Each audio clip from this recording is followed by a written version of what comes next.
boring training is a waste of everyone's time. Set the expectation from the beginning of the session that your participants are going to participate. Tell them right from the get-go, during this session, we're going to do XYZ group activity, or XYZ discussion, or XYZ breakout session, or I'm gonna ask you questions and I'm gonna need you to answer. I'm gonna need you to share your experiences. Tell them very clearly from the get-go that they are going to participate. Say it in a nice way. Big smile. But make sure they understand that there's no choice.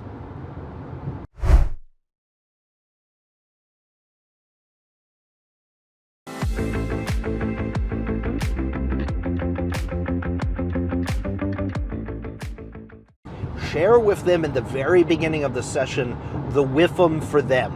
What's in it for me? What's in it for me? Because I guarantee you that's what they're thinking about as you start talking at the beginning of the session.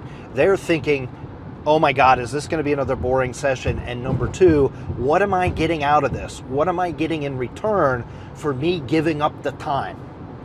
Tell them. Make it crystal clear. By the end of the session, you'll be able to do X, Y, or Z. By the end of the session, you'll be able to avoid ABC common problem. By the end of this session, you'll be able to follow XYZ process or procedure. Tell them what the benefit for paying attention is.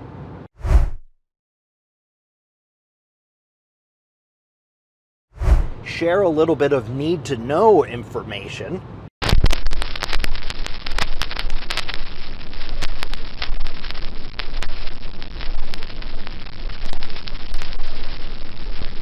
Share a little bit of that and immediately follow it up with a question that forces them to apply that information.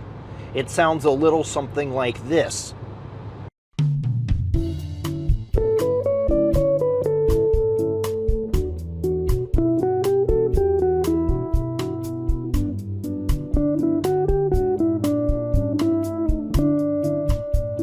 Once you've asked that question, take a long, long, long sip of your coffee.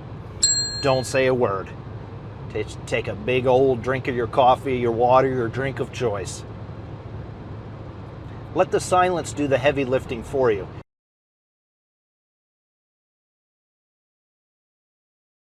Ask them a question that's designed to make them apply the information that you've just shared and make them think, make them cogitate, as my grandfather used to say.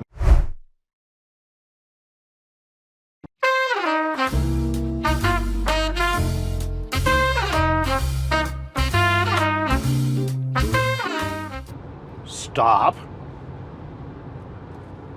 Stare at your watch.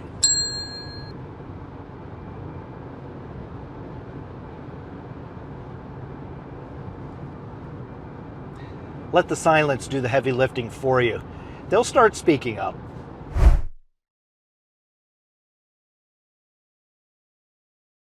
So don't badger people into talking, but the old check your watch technique is a great way to force you to be quiet and give them the room to participate.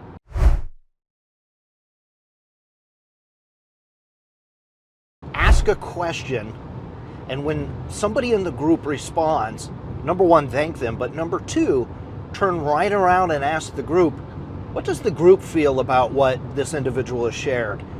Or does the group's experiences line up with what this person has shared? Or does anybody have any thoughts they'd like to share related to what this individual has just shared? Turn right around and ask the group what they think about what that person just shared. You'll take one bit of participation and turn it into a whole bunch of other participation.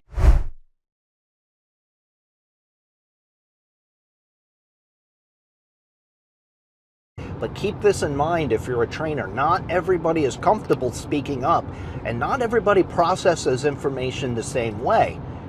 What you are perceiving, or what the outward appearance of silence could be, that person is really actively thinking and processing and putting the pieces together in their mind, and they're just not ready to speak up And that's okay. We should provide a safe environment for people to process that way. So be careful that when you use these techniques, you aren't badgering people into speaking up when they really aren't comfortable doing so.